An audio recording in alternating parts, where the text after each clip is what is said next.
welcome to the International Desk. I'm Robin Kerno, and we do have more on our top story this hour. Rumors about the North Korean leader's train in Beijing are now confirmed. Kim Jong-un did meet, indeed, with President Xi Jinping, and it appears Pyongyang may now be interested in nuclear disarmament under the right conditions. Mr. Kim is set to meet with his South Korean counterpart next month, and after that, U.S. President Donald Trump. Well, Dean Cheng is a senior research fellow at the Davis Institute for National Security and Foreign Policy. He joins us now from the Heritage Foundation in Washington. Good to speak to you. Let's talk about China's role here. Absolutely pivotal. Sure. So what we have seen here is, according to the press releases from both China and North Korea, that China invited Kim Jong-un to visit Beijing, and that Kim Jong-un took him up on the offer.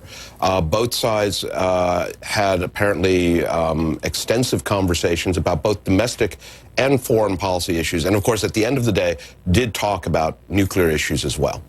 And we got a sense that the North Koreans coming out saying that if the deal is right, they're open to nuclear disarmament. You know, how seriously can the world, the international community, take that?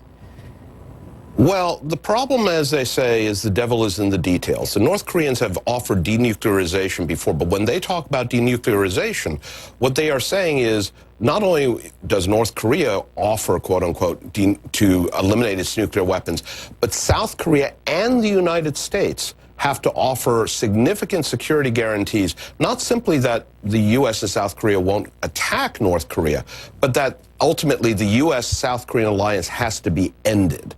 That is an enormous obstacle to realistic denuclearization. Is there an opportunity here, though, for some sort of realistic movement? If we look at these two men, Mr. Xi and Mr. Kim, both of them essentially are lifelong leaders. They're going to have to be dealing with each other potentially for the next few decades. Is this about these two men trying to figure out something?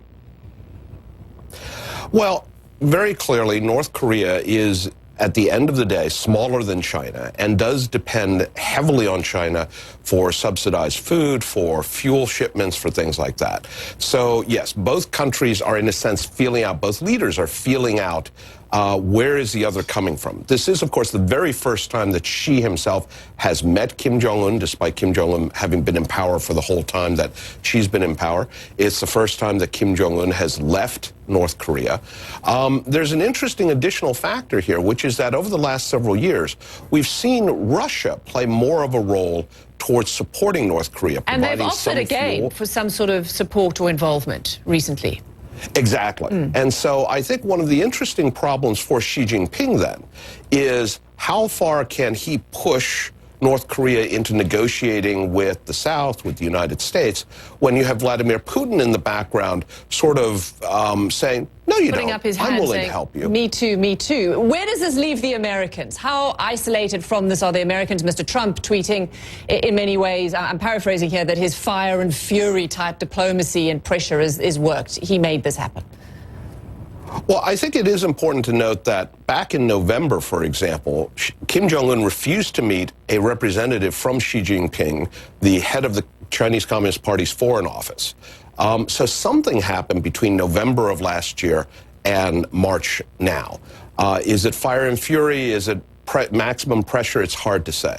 I wouldn't say that the U.S. is isolated, especially because if the summit between President Trump and Kim Jong-un comes off, and we're still not sure it's going to, that could radically alter, again, the entire structure of the area, because it allows Kim Jong-un, in a sense, a potential way of limiting China's influence if there were some kind of breakthrough, some kind of expanded trade or aid or other program. Okay, fascinating stuff. Thanks for your perspective. Dean Cheng there from the Heritage Foundation. Thank you. Okay. Now, moving on, Egyptians have just a few more hours